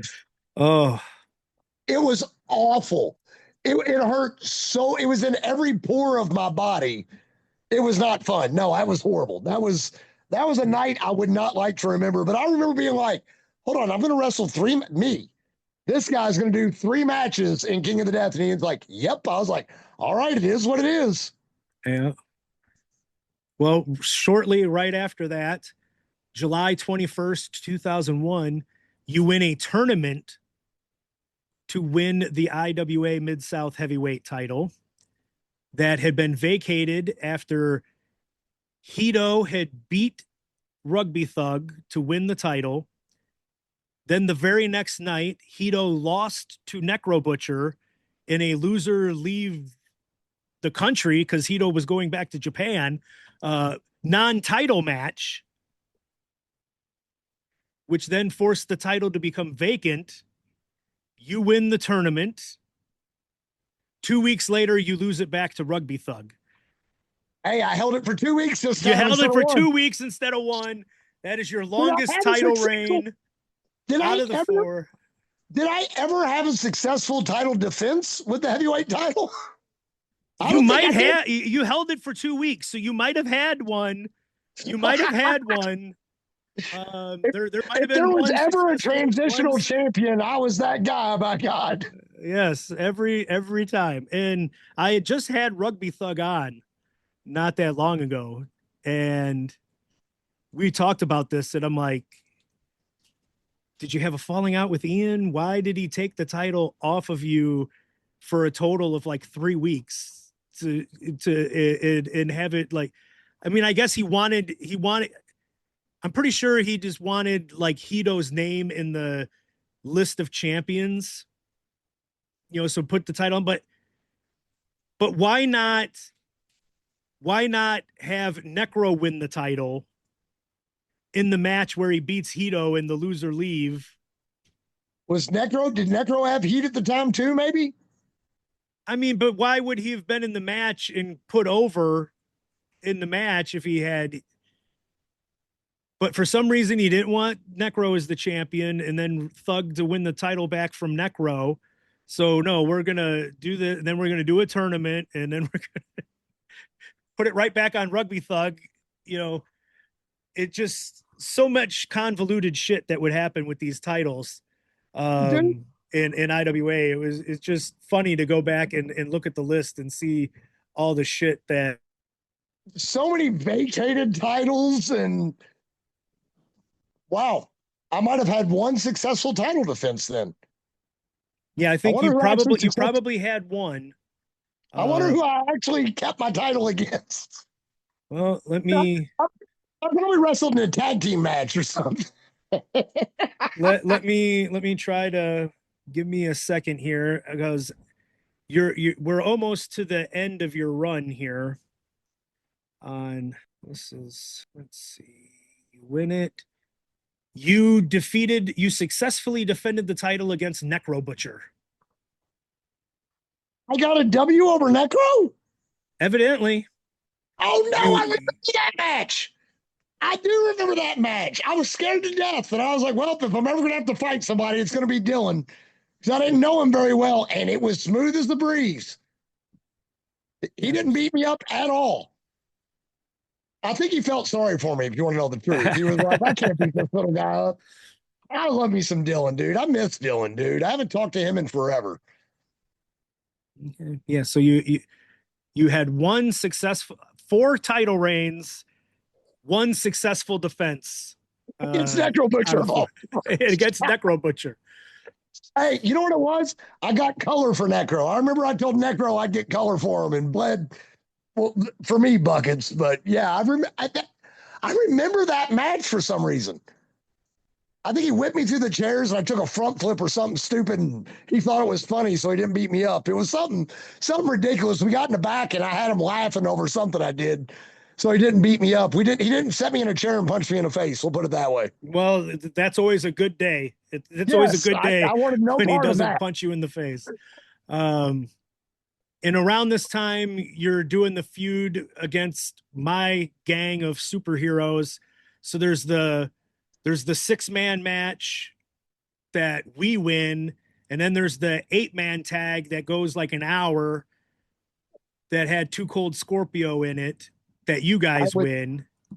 That was around the time that my shoulder had gotten messed up. And I remember that match well because I thought Scorpio was going to be able to get me in with 0-1 in Japan. And my shoulder popped out of place like 3 times during that match. And I remember I told somebody I'm hurt. They knew I was hurt. And I want to say it was Hero went to grab me and Scorpio just football punted him in the face. I think it was Hero. I think it was Hero that happened. And then Ace immediately jumped in the ring and just pinned me real quick. They knew, everyone knew I was hurt apparently but Hero. I was like, I'm not good. So I think I was begging for someone to pin me. I'm like, somebody please just pin me. God, Jesus Christ. Is that when the initial injury happened? Is in that match, or were you already hurt and it just? No, the initial injury happened after the match. It was I can't remember. It was Gooch and Cash Flow. And Cash separated my shoulder. And of course I came back to wrestling too soon. I should have took the time off like I was supposed to. And then it popped out. It kept popping out during matches. And then finally I was like, all right, I'm going to step away from the business for a little while. Got to get my shit together. Along that time, I became a dad. I had the shoulder surgery and they botched it. And then I didn't get my shoulder right again for another probably 10 years later. And just, you can't catch lightning in a bottle twice, and it was just over, and I stayed bitter at Cash for a long, long time. And that wasn't right of me. We've talked about it since then. And Gooch to this day still apologizes. And I'm like, bro, it's just God does everything for a reason, and with the way I wrestled, say maybe I would have got a call to do something alongside Punk or something. If you just stuck me in a ladder match at WrestleMania, I'd have been like, do you have a 200-foot ladder? I'd have probably killed myself. So, yeah, it is what it is. I mean, it was a move that shouldn't have happened, but it happened, and accidents happen in pro wrestling. They happen every day. They do. Every day, so I stayed very bitter for a long time, and I'm glad that all parties have spoke, and I've been able to let I stayed mad at the business for probably 10 years. I really did. And that probably was fueled part of my demons there for a long time. Cause I always felt like I didn't get to go out on my terms. And but I'm glad that all that stuff's behind me and I can give everybody a hug and a kiss, and no one even owed me an apology. It's just shit happens. And it was dumb of me to be bitter for as long as I was. I mean, I blamed everybody. Hell, I probably blamed you at one point for my shoulder being messed up. You know what I mean? Like, it was everybody's fault, and it was nobody's fault. Shit happens. Right. Well, and I went through the same thing when I got out of the business in 2009. Wrestling was dead to me at that point. And I didn't watch it again until Lucha Underground started. Whatever, so I mean, that's 7-8 years before I watched anything. And I enjoyed the Lucha Underground, so I watched that, but then I still wouldn't really watch anything else. And and it's still and it would be if Nick Manawa retweeted something about wrestling or a person in wrestling on Twitter, I'd block them.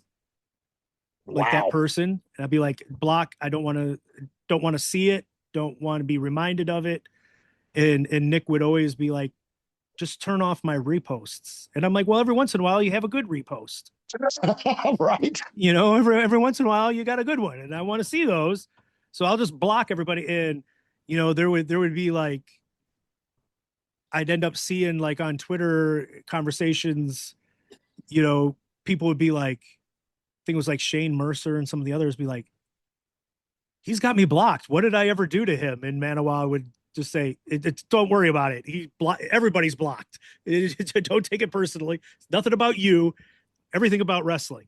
And one of the things that stood out to me around that time and got me to start changing my tune was, you probably know the guy Tripping Balls on Twitter. He's Crusher Bones's kid. Yes. Okay. He was like one of the first ones to like reach out to me and start telling me that I did good shit and that, you know, there's still a place for me in wrestling if I was willing to accept it, and that I was too hard on myself, and that, you know, the heat on one person didn't flow over to me as much as I thought it did, kind of thing. So I started like interacting with him, and he started like posting clips for me and would like tag me, and like, so I could see some of the stuff that I did. And he like made the comment on one of them, and he was like, you were in a lot of good moments, Jim Fannin, and I want you to like recognize that there was a lot of great moments that you were involved in wrestling. And Brett Lauderdale runs the GCW Game Changer, commented on it and said, and he probably regrets every last minute of it.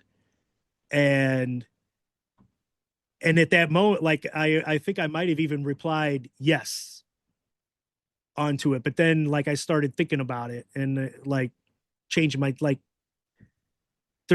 I shouldn't hold this, you know, I shouldn't hold my bad experiences against wrestling as a whole. Right. You know, and especially since I'm to blame for most of it for sticking around for it. I could have left at any time. You know, I could have stopped putting money in at any time.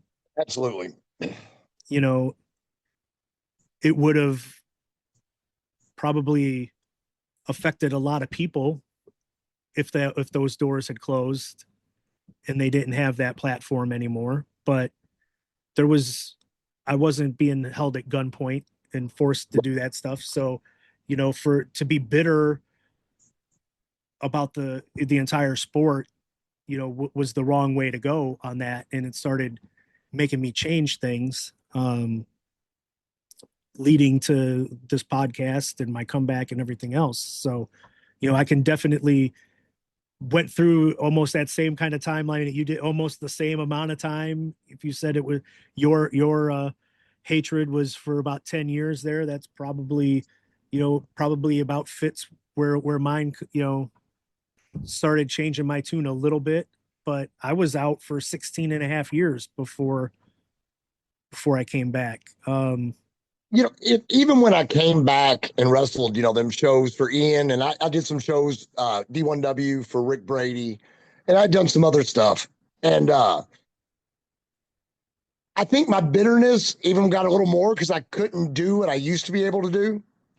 And especially them IWA shows, my demons had taken a hold of me so bad. I was in such a bad place mentally that mentally and physically, it wasn't fun. I don't even know why I was out there doing it. Like I don't know if I felt like I owed somebody something, you know, and I wish my body would let me do it like it did back then. Now I'd love to go out there in the mind frame I'm in, you know, because I made a lot of good friends in this business. I hurt a lot of people in this business. I did with some of my antics and stupidity. Some people I've been able to make, per se, what we call amends to. There's other people I haven't been able to. There's people I don't even know what to say to them, except for I'm not that person anymore, if that makes any sense, you know, because there's certain people out there. Not only did I make a fool out of myself in a roundabout way, I made a fool out of them. And I don't even know how to reach out because it's been so long now to try to fix that. Right. I'm not going to name names. I refuse. So I'm not going to pull anyone's name into this, but there's somebody I'd love to just be able to sit down and talk to again. And hell, no, I ain't gonna say it. I ain't gonna let him punch me in the face. But after years, after years of getting my shit together, I kind of realize now what I did wrong. Does that make any sense? Right. For the Right. longest time, I couldn't figure out, especially when I was in my chaos. And even when I first started getting out, you're still weird for a while when you get out of the chaos because your body's so used to being fucked up for so long. It doesn't Right. know how to be bright head and bushy tailed. But the longer I've had time to think about it, I'm like, well, yeah, there was a lot. But I remember one night, one really stupid thing I did 12 years after the fact, or 10 years, or 8 years, or however long it's been, to be like, man, I wish I could take that back. And not only, maybe not even take it back, wish I could have realized what I did and been able to have said sorry then, Right. instead of just now, 10 years later going, oh shit. Does that make any sense? Right. Yeah, it makes all the sense in the world, And I hope one day I'm able to do that. And time will tell. My word of advice on things with my experience during my comeback here is, there's been people that I've made apologies to for the way things happened in the past. And like I say, it's been 17 years now, pretty much like, almost 2 months shy of like 17 years when I walked away the first time. And, it's never too late. Right. To you're like, all you can do is reach out and message those people and try to make your peace. And then if they don't want to accept that, then that's on them. Exactly. Because that's exactly what with my sobriety, that's one of the things. I can only do what's right by me. Right. But what sucks is to reach out to the person, but not really remember what you did. And then years later, be like, oh, I could have fixed it that day I talked to him. But, as long as I know my side of the street's clean, that's the best I can do. Right. And like I said, for the most, I don't think I really have heat with anybody anymore. I'm sure there's somebody out there. But no, I mean, would I take anything back away from wrestling? We could all say we'd like to take this part back. We'd like to take that part back. I wish I wouldn't have done that. I wish I wouldn't have done this. But if we were to change our past, we wouldn't be the person we are today. Right. You know what I mean? Like, it's like one of my favorite movies, and I hate him as an actor, Jim Belushi, but he's in one of the best movies I've ever seen, The Mr. Destiny. Have you ever seen that one? I don't know if I have. So, like, he's this guy that he's grown up in, like, pretty much his entire life, he feels he was a loser. And he feels that it started, he was in like the state championship baseball game when he was in high school, and he struck out with the bases loaded and, had the chance to win the game, but he struck out. And from that, and he was like, from that moment on, like his life just went downhill and he was a loser after that. And so like his whole life, he was like, my life would have been perfect if I'd have just hit that fucking ball, and I think it's like Michael Caine is like Mr. Destiny, and like gives him this movie. It gives him the drink, and he goes back and drinks. He drinks it, and it takes him back and made it where he like won the game, and he put his life in. And he's got everything. Everything that he thought he wanted in life, but then he was miserable because he didn't have his wife, he didn't have his best friend, he didn't have his kids, didn't have the things that meant the world to him. Now he lost all of that, and then he realized that that was what was important. And so yeah, if you go back and you change one of those things in the past, like who knows where you end up and whether you're better or worse for it or not. You know, and it's the truth. I have my daughter because of wrestling, and I would have never met her mother without the business. And my daughter graduated UK last year with 2 degrees. She just started her big girl job in the world. And, my daughter's my life. And, there was a time where I was a piece of garbage. Fuck, there was a time in her life she called me Jake, and she had every right to, but not now. Dude, she's my number one cheerleader. Like, without that business, I wouldn't have her. And like you were saying, if you change one thing from the past, you never know where you'll be at today. right. And I know I'm in a great place today. I'm happy. I've got my shit together, and I've got a lot of friends from back in the day. And I'm so glad you reached out to me, man. It was good to talk to you today. And I hope we can continue this, man. Yeah. Not on here, but just. Yeah. I like, it was Pondo had like put out the group chat or whatever, because he had the stand-up comedy thing last week. And, and I saw your name on there, and I'm like, well, this is somebody that was such a key part of IWA and has a compelling story to tell. It was like, so reach out, and, you're in the middle of, you got so much shit going on in the real life, but thank you for making the time. Thank you for making the time to do this with me today. And, thank you for having me on, bud. It's going to be a few weeks before this one actually airs, just based on the timeline of what we've got lined up and shows we've got to promote that are coming up. Absolutely. Wrestling, but it's knock it out. And I'm going to be too busy to do some recording coming up because I've got the next three weekends. I'm actually doing wrestling shows. It's almost like back in IWA times here where. Hell yeah. You gonna be anywhere close, bro? I'm actually doing Pawcade in at the arena. Oh shit. Tony's building June 27th. That is my birthday. So yeah, I'll be down there for that. Well, what you should do is we're having a birthday party at my bar that night, which is literally 30 minutes from the arena. Okay. Well, I'm traveling with other folks, so never mind. But I'll see what they're doing. Because I think it's probably going to be my vehicle and me driving. So you're good at that, brother. They'll have to go where I go. Random story. Just tell me if you remember this. We had a whole crew of us, and we were driving back from Mid-American Wrestling. And you, of course, were driving in that Jeep you had. And me and Mitch were the ones who were smokers, and we stood on the expressway in rush hour traffic outside of your Jeep, walking beside your Jeep, smoking our cigarettes because you wouldn't let us smoke in your Jeep. Yeah. Well, is that the same trip where Pondo filmed me for Skull Talk with the road rage? Possibly. That was also because we were stuck in traffic.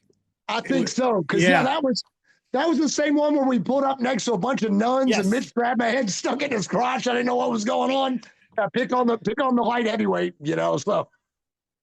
Well, and I think it was also because there was 2 carloads. I had a carload, and then there was another carload behind us.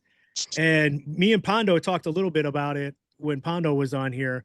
And yeah, so I was like leading the way because I was the local to Chicago, and I forget who was driving the other vehicle now, but yeah, we're in like just bumper to bumper chaos, traffic jam, hadn't moved in forever. The car in front of us, for some reason, backed into me on the road and then pulled forward and like ripped my license plate off. And I got out of the car, picked up my license plate.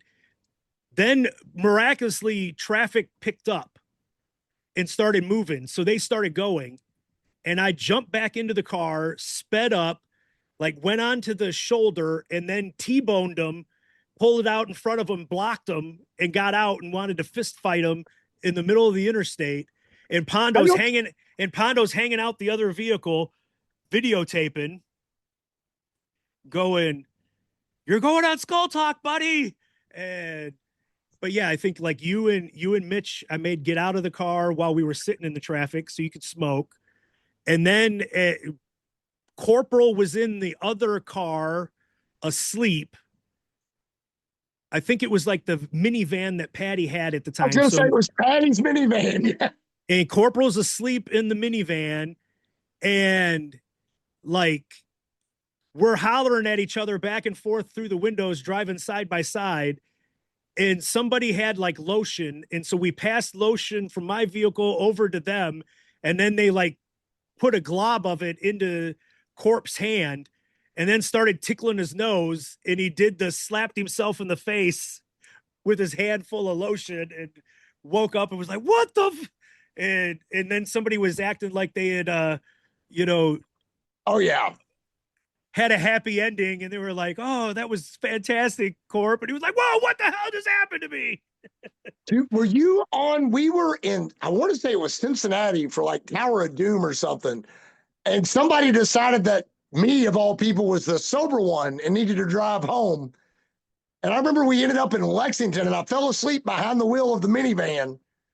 And I was blaring the radio, and Ian walked over and tried to turn the radio off. I was like, "If you want to live, let me listen to the radio." And I think Panda was behind me, like shaking me the whole thing because everybody was asleep.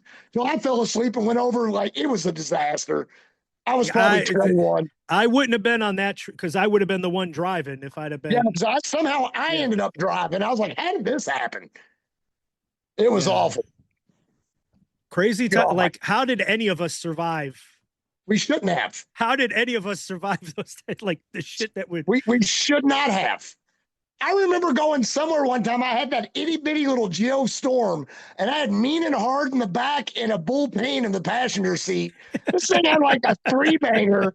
The back bumper was dragging while we're driving to Bardstown, Kentucky or something. I'm like, how is this going to work? God bless, or dude. It could have been Evansville. Lord only knows where the hell we were going. Who knows? Jesus Christ.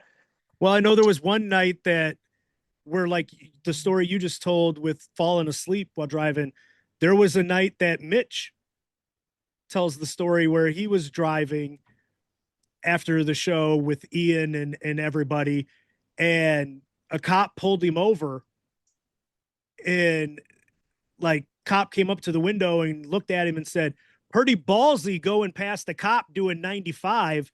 And Mitch looked at him and said, "Thank you so much for pulling me over. I was sound asleep. I was sound asleep. I had no idea what the hell was going on. And your sirens woke me up." He's like, "So thank you very much for that, because we would probably be dead right now." And the cop looked at him and said, like didn't give him a ticket, but said, "Get off the road. That Get off sounds the like road." a Mitchell. Or he's like, "Hopefully this woke somebody up in here, scared the shit out of you, woke you up enough.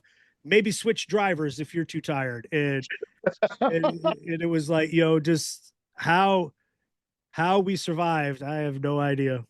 God, Jesus, rides to Detroit, just chaos. Just I don't even want to. It was fun though. We had a good time. It was a good time. It was a good time. As we wrap this up, anybody that we didn't mention that you want to talk about for a second? Anything? I'm almost afraid to start mentioning people because I'll leave somebody out. But I would love to say, anybody who ever got in the ring with me and made this piece of crap look good, thank you. Anybody I've ever shared the ring with, from OVW to IWA to HWA to KAW to however Real Deal, good Lord, MAW, God, so many of the other little spot shows I've done. Thank you so much. I remember Tyron, having great matches with Tyron. God, we've brought him up talking to Kickboxer and Tarek. We brought up Tyron. He's a forgotten member. Shark Boy, I've tried to get Shark Boy on here. He told me he's burnt out on podcasts and to give him a few months and to ask again. So hopefully I'll get Shark Boy on here. Hey, And I got to be Shark Boy on more than one occasion. I've wore the fin on my head. So well, okay, I did not know that. they did a match when it was Dean Baldwin, the evil referee, was reffing a Chip Fairway and somebody match, and they kept using GQ Masters under the Shark Boy gimmick to run out to prove that it wasn't them. I think it was in Scottsburg or Salem. I ran out in the Shark Boy outfit, and like Chip went to give me the high five, or Sharky went to give me the high five. I kicked him in the gut, gave him the suicide solution, peeled the mask off, and it was me under Shark Boy's hood. Okay. It's like the Rouge. It was a cool little angle. Nice. I ran into Shark Boy probably 11 or 12 years ago working at the casino. I was like, holy shit. And we chatted it up for a bit. GQ Masters, loved him to death. Mike Sensation, Nick Dinsmore, Flash Flanagan, so many guys. Doug Basham. Hell, I had a great match with Dutch Mantel. I've tag teamed with Buddy Landell. So many memories. Corporal Robinson, God, I miss you, Steve, you goofy fuck. Mean and Hard, Necro Butcher, Batman Pondo, Punker, Cabana Hero, Ace Steel, Rugby Thug. Like I said, I'll forget someone. If I do, I apologize. I've been in the ring with so many great people. I got to meet so many great people, including you, sir. And well, thank to you. anybody who Thank ever you. cheered me on, to anybody who ever got my autograph or bought a T-shirt, thank you. And to anybody I've been in the ring with, thank you. Thank you very much for making a skinny kid's dream come true. Okay. Well, that was very nice. I know you've got a business to hype. Oh, So, we do. Now is here's your chance. All You right, were talking about your birthday party is going to be there on yes, June the 27th. This is your chance to be Ric Flair. All right, guys. The party. Where's the party? Where's the party? It's not the Marriott. Where is it going to be? I bought a bar. I'm sober and I bought a bar. It's the craziest thing you'd ever hear in your life. But come out to more shenanigans, 4521 Bardstown Road, Louisville, Kentucky, 40218. June 27th will be the Holy Shit Jake Bought a Bar / birthday party. We've got a really good band called Tiger Rescue playing that night. I'll have one or two wonderful bartenders. You know who you should have playing? Tarek has a band. You should get Tarek to come down and play. Hopefully bringing Tarek in July or August. We got to get the date set. I've talked to Tarek. I'd love to have Tarek down. We're going to have Tarek down. If you want to still come down, Tarek, we actually even talked about money, so I'm putting you on the spot. Yes, please come to my establishment. We have food too, so it'll be my birthday party. Jake Boyer, that's my name. Come out and have a good time. And Jim, thank you for giving me the opportunity to hype my business on here. Yeah, no problem. Is there a way for like fans to reach out if they want to share memories or talk old times with you, or probably too busy for that with getting the business off the ground? But we've been in business for 2 months. I work 100 hours a week. I haven't even got to bartend but like twice by my own bar, and I'm really good at it. But hit me up on Facebook, Jacob Boyer. That's my real name. That's who I am. Say hi, add me as a friend. Come have a drink. Support Jim Fannin and everything he's doing on here. And that's all I got, bud. Thank you so much for having me. All right. Thank you for joining us. And this is going to wrap up another edition of Fannin's Flashbacks. I'd like to thank Suicide Kid for joining me today. Remember to check out my YouTube channel at youtube.com/sportsfannin for IWA clips and matches and the audio to these podcasts. When you get to the YouTube channel, start by hitting subscribe and then look around and like some videos and leave some comments. Pump up that algorithm for me. But more importantly, if you have a subscription to IWTV, Independent Wrestling TV, ran by Smart Mark Video, please go watch the podcast there. Let them know they made the right choice by giving me the opportunity to put this podcast on there with added clips of matches and promos talked about on these episodes. If you aren't subscribed to IWTV yet, please do so. It's cheaper than Netflix, and the wrestling is a hell of a lot better on IWTV. Most of the best indies in the world are on IWTV, and you can watch some old IWA shows and current promotions with their video on demand feature. Follow me on Twitter and Instagram at jfannin73. And at the time we are recording this, the only shows on my upcoming calendar by the time this will air If you're listening the day that this drops, tomorrow is Pawcade, and tomorrow is Suicide Kid's birthday. Perfect timing. So come on out to Pawcade, June the 27th in Jeffersonville, Indiana at the arena. I will be managing Trick Davis as he faces Daniel Starling. And the big main event, the Rejects, John Wayne Murdoch and Reed by God Bentley, managed by yours truly, will be taking on Sean Ross Sapp and Steve ! So if you want to watch a couple of Twitter loudmouths die in a wrestling ring, all in the name of charity, come on out to Pawcade tomorrow.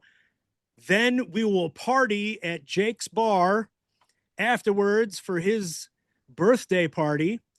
After that, it's July the 25th in Indianapolis.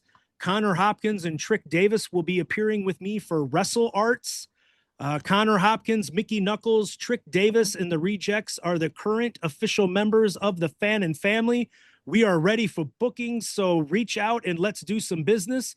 And we will see you next time on the next episode of Fannin's Flashbacks. So let it be written, so let it be done. Good day.